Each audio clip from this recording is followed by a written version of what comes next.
Hi guys, welcome to the Techie Garage. In today's video we are going to be looking at navigation 3, and before we jump into the video for today, I want to take a pause to say thank you to the people who reached out on the previous video on the channel on leadership. I got to have really interesting chats on your thoughts and perspectives on leadership, being someone who's been in a team or led a team, pitfalls. So those are very interesting chats. I got to learn a lot, so thank you so much. And yeah, on to today's video now. So we have the new library navigation 3, but why did we even need a new library?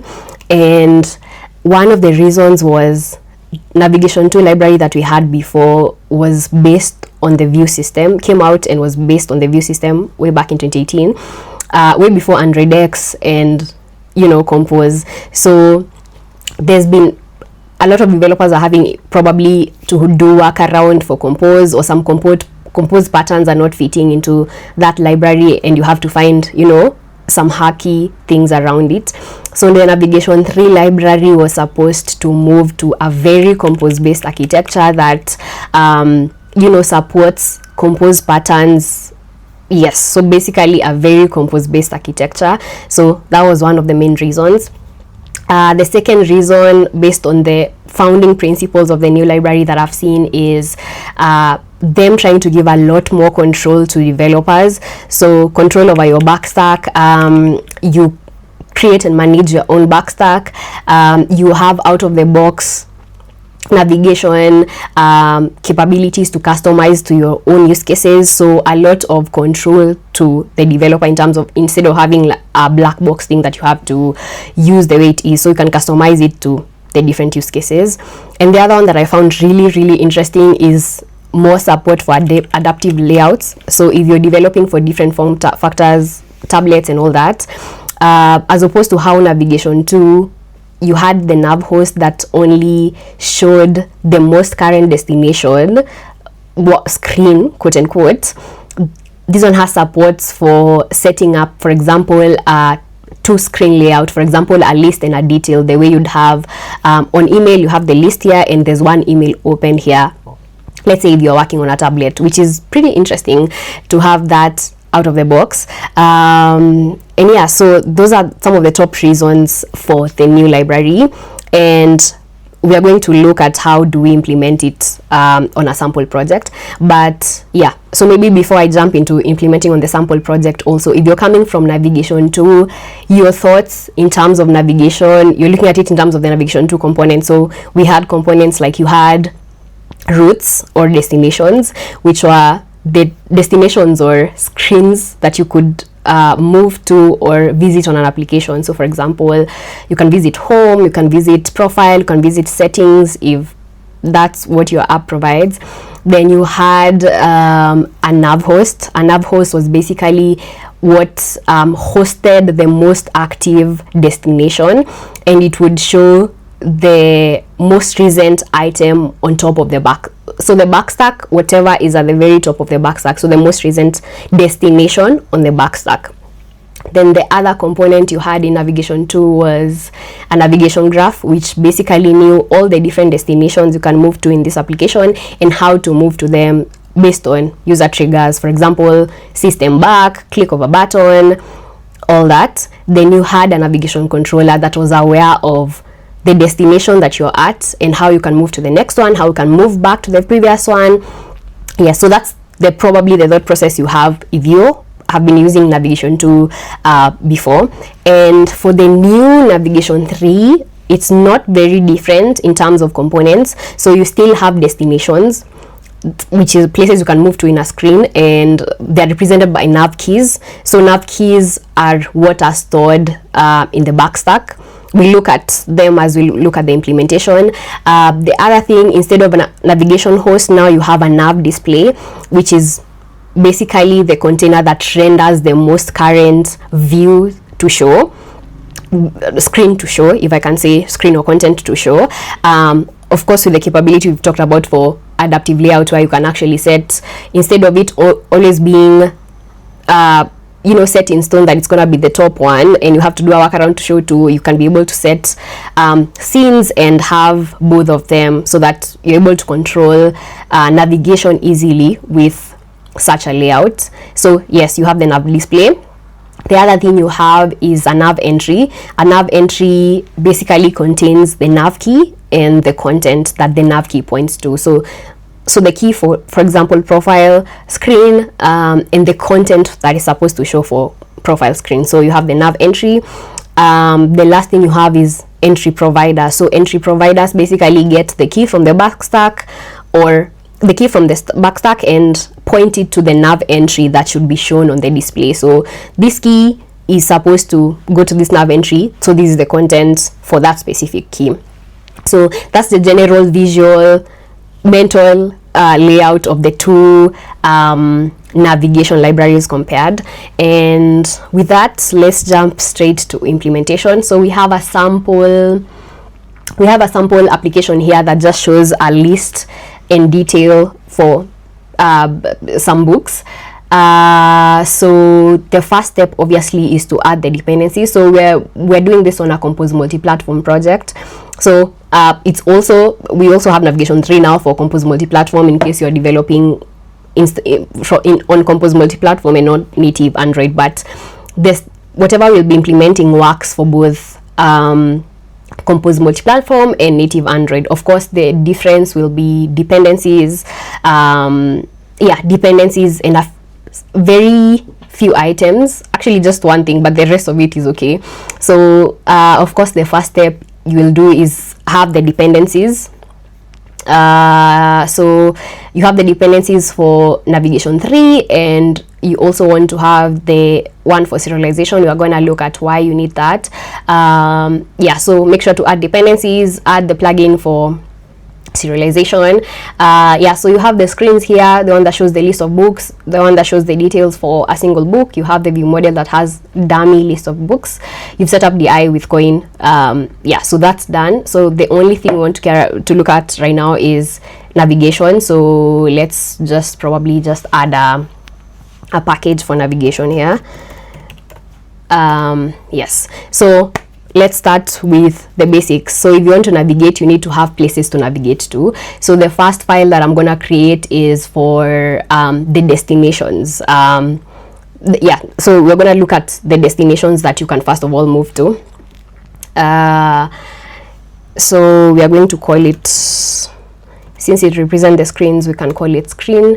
And then I want to make this a sealed class so that I'm able to handle the routes exhaustively.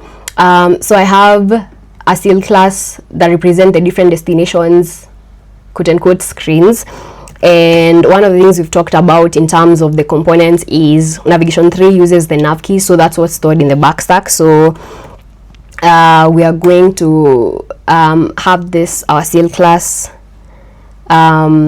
extend this interface. Then the next one, so for this screen we have, for the application, we have a list screen and a detail screen. So our routes will point to just those two for now. So for a list screen, it doesn't need any data, so we can have it as an object. So we can call it book list.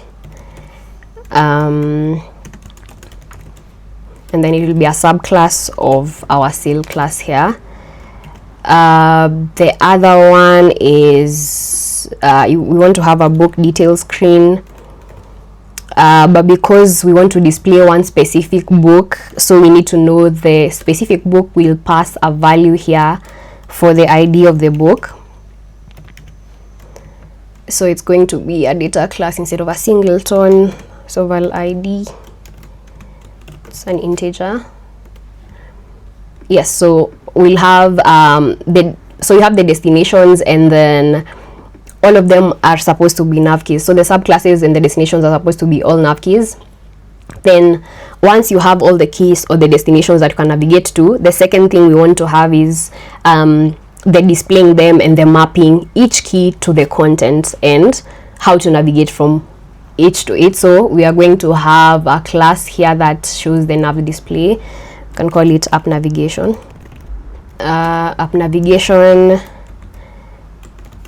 So this is what going to initialize our nav display. So call it what? App navigation. Okay, so you have app navigation, and then now we want to set our display, the one that displays the list screen and detail screen, and how to move about displaying each of them. So instead of a nav host, if you're coming from navigation 2, it will be now a nav display. Yeah, so you'll have a nav display. The nav display, let me probably just put the theme here. You want to have a backstack, so we will create a backstack here. And ideally a backstack would just be a list of different destinations that you can be able to add or remove or pop. So add or pop to display the topmost. So we are just going to have a mutable list here, and then we want to add our start destination as the first item in the list. So our first key or destination will be book list. We want to see the list of books, and then the next one is detail. So our start destination, that would ideally be what we set as a start destination in the nav host, would be this. So here you will set your backstack as the backstack that you have here. You can also set the on back, what happens on system back when the user clicks system back, what happens. So now that you're managing the backstack on your own, if someone clicks back, you probably want to remove the last item that you are at on the backstack. So you have the backstack that is managing what's in the stack. You have what happens on back, system back. The other thing you want to map is now the different destinations and what content they show. So we talked about an entry provider. Yes, so the entry provider is the one that's mapping each key or each destination to what it's supposed to show, and we have already mapped or added all our destinations here. And because it's a seal class, we can just use our when, so that's it's exhaustive on so this is the key. Let me just make it very explicit here. Yeah, so to map each key, where does each key go to? So what error am I getting here? Okay, so why am I not able to add them directly? Okay, I'll just type them out. So if the key is book list, this is one of the destinations we have. We want it, this is the nav entry that it maps to. The nav entry is what we said contains, maps the key to the content that it's supposed to show. So for the book list, we want it to show the book list screen content. Yes, so it doesn't require any parameter, so that's fine. The next one, if it's book detail, if the destination is the book detail, we want it to show book detail screen, the book detail screen. And since the key, when we're setting up the key for book detail, it has the ID as one of the arguments, you will pass it here, key dot ID, so the book ID. So if you look at book ID, okay, does it need an else? Add an empty nav entry. Oh, my bad. Then it's gonna show nothing. Okay, so if it's book list, it's supposed to show the book list screen. If it's book detail, it's supposed to show the book detail screen with the key ID that's passed. Else, which I think we've already exhausted all the destinations anyway, it will just show nothing. As at now, you've set up the backstack, you've put the on back behavior, you've put the different destinations and what they should show.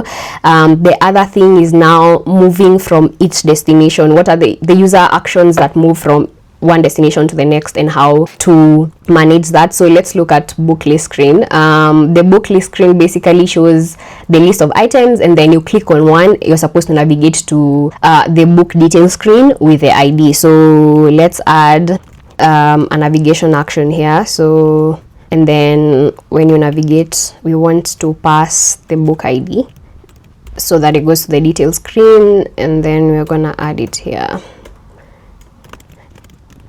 Okay. Yeah, so when you go back to where we have defined it here, we need to set what happens on navigate. When the item is clicked and triggers the on navigate, what happens? So we are passing here the ID of the book on the navigate action. So yeah, so we're passing here the book ID. So what you want to do is when you click on a book, get the ID, navigate to book detail screen with that ID. So now that you have control of the back stack, we already put the first item as book list. So we want, if you're at the book list screen and you click add onto the back stack the next destination, the same way the back stack just adds destinations and the display shows the top destination. So we're gonna do add. Since it's a normal list, you have the general functionalities that you can find in a list, functions that you can find in a list. So you have add, and then you're adding the next key, which is book detail. So I want to do book detail, and you're passing the ID as what you've just gotten from the clicked item. We're having an issue. Okay. Specify all remaining arguments. So on navigate will be, when you click on navigate, you have the ID here, you have the book ID here. Let me just add it explicitly. And then you want to get your back stack and add the next destination, which is the book detail, and then pass the ID for the exact book that we need to see the details for on that screen. Still getting an error. Okay, my bad. It's supposed to be an integer. And what's the issue here? Okay. And then on navigate from the book list screen, you already had it as the initial start destination. And then what happens when a new destination, when the user does a user action that they're supposed to navigate? So if you click on an item, we want to add the next destination on the list, which is what we've added here, which is the screen to see the book detail. So from here, you're able to navigate to the book detail. The other bit is, even the book detail screen, I will attach a video here for the navigation so that you're able to follow. You want to navigate back to this screen. Instead of system back, I've added a button to navigate back. So we also want to navigate on click of that button. So on click, let's add another navigation action here. Okay, we're not passing anything. It's just, we can actually just call it a more descriptive one. So on navigate back, what happens on navigate back, and then we want to add that argument for back navigation. So navigate back, yes, again, you're managing the back stack. So you added an item to go to this screen. Now you're trying to navigate back, so you're gonna pop that item from the list so that you go to the previous one, so that the top of the stack will be the previous item you have. So on navigate back, we are going to remove, you can do it, remove last or null. Remove this argument. Yes, so when someone navigates back, you want to remove the current destination so that what's on top of the stack, the list you're managing, is now the previous item that you had that they want to navigate back to. And yes, that's mostly it. Let's see how, once we run this application, how it looks like as at now. So you have the different destinations we've talked about. Again, you have the nav keys that represent the different destinations. You have the nav display that is now showing the most previous item on the stack. You have mapped from this item, how do you go to the next one. You have created your stack that you're also managing. Okay, so yes, we need to call this from, okay, let's set the display as this navigation and just run as is. Yeah, so if you run, you can see the list of books here. Let's probably just make it look a little a little more interesting. This is looking off. Add a bit of padding.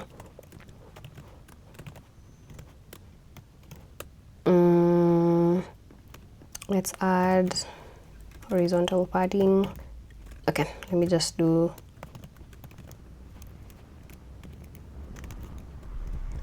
top or the bottom one. Then want to apply that's what I want. Okay, let's just rerun this again. Okay, better. This looks better. So you have the book list screen that shows the list of books here. And then when you click on one, you're able to see the book details screen here with the details of the book. When you click back, you're able to actually navigate back. But one of the things you have in applications is sometimes you can lose the navigation states when there are things like configuration changes or process death, if the app is for example cleared from background, things like that. So if we have the stack like this, that means like it will not be able to survive configuration changes. So if let's just probably, let me just demo this. So you're first of all in the details screen, you're in the list screen, sorry, you click on one, you're in the details screen. If I was to rotate this, you can see it loses where it was and it goes back to the list. Again, if I was in landscape and I went back to portrait, you can see again I lose the progress on the destinations that I was at, which is bad user experience. So for navigation 3, we have something called remember.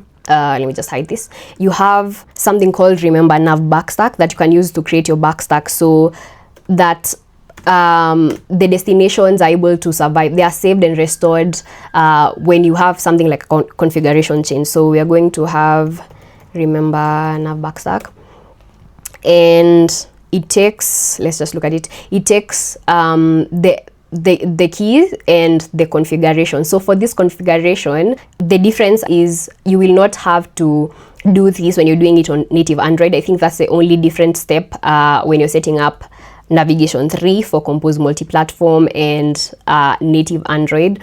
And the reason you need to set this bit is for Compose multi-platform, you're targeting non-JVM targets, for example, iOS. So what you're trying to do with remember nav backstack, you want to save state and restore it, which takes me back to where we defined our root. Actually, I completely forgot that bit.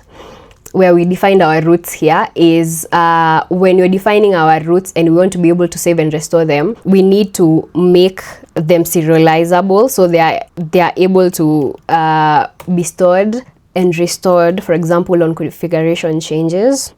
So yes, we tag, yes, all our root are serializable. Then let's go back to our class here. So yeah, so I've lost my train of thought. Yes, so what I was saying is you need to be able to store and restore, but for non-JVM targets, they're not able to store and restore the same way you have ability to do that in Android with JVM targets having reflection and bits like that, which basically means you have the different nav entries representing these destinations, and you want to be able to save them, for example, when a configuration change is happening, and restore it to get to the previous destination. And the nav keys represent multiple routes. So how does these other ones map? For example, iOS map the serialization of book to know this key that is being stored is actually pointing to book list. This key that's being stored is pointing to book detail, and when I need to restore, whatever I had stored as this key maps back to book list, maps back to book detail. So that's why you need this extra parameter here for remember nav backstack for Compose multi-platform. I'm just gonna copy it from, yes, yeah. So you want to be able to store the different keys and restore them successfully for all targets.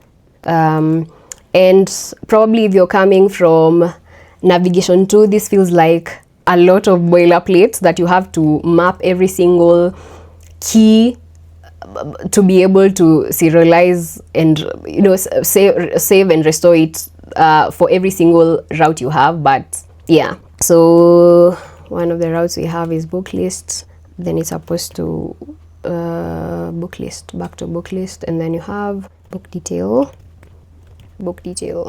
Okay, now with this you'll be able to successfully save them and restore them even beyond configuration changes. Yes, we want to put the first item we have here that we had, which is our start destination. Okay, so we already saw that if you rotate the device with this implementation of the backstack, we lose the destination you are at and you go back to the initial one. So let's see with this remember backstack if you are able to actually survive and save the destination the user is at past a configuration change. Let's see. Let's rotate this, and lo and behold, you have your destination the same way. We can probably look at this in iOS also. I have not run iOS at all. Let's look at iOS. So let's just clear this and look at iOS. Run iOS. Okay, let's run our iOS device and see. Okay, we see nothing. Okay. Okay. Oh, I have not set the content for iOS. My bad. So in our main view controller, let's set the content for iOS. Okay. What else do you need to do iOS? Yeah, set the content for iOS. So I hope that was the problem. Put this back to portrait. Great. Okay, so for iOS targets now you can be able to see the list of books that you have, and the detail screen shows the detail. Let's try rotate this actually. Yes, so if you rotate, it still remembers the previous destination and maintains that. Oh, it's upside down, my bad. And when you click back, yes, so you can see if you rotate, when there's configuration changes, the destination that was there in the backstack is still maintained, and the user you know, keeps using the application from where they were at instead of having to start the whole journey afresh. And that's mostly it in terms of the, you know, the bare implementation of Navigation 3 in Compose Multi-Platform. And it's very similar again to native Android. The only difference is dependencies and this bit that we've talked about. So that allows the other target to be able to map the nav keys to save and to restore them. So if you have this implementation, it's going to work on both native Android and Compose Multi-Platform. And that's generally it for the flow. And that's the very basic layout, but there are different use cases and considerations. For example, if you want to have a bottom navigation bar, or these components that allow you to add the primary destinations, for example, bottom navigation bar, navigation rail, you want to do navigations with things like deep links, you want to, as we talked about, adaptive layouts. There are all these other different things that you want to explore. Or for example, your code base has modules and you want to have nested graphs, quote unquote, in terms of navigation. Then how do you go about this using Navigation 3? So we have not covered all that, but I'll be sure to look at some of them in the upcoming videos. But that's a very basic implementation of the new navigation library and everything to do with it. Yeah, so that's basically it for today's video. So if you got to this point in the video, thank you so much and see you in the next.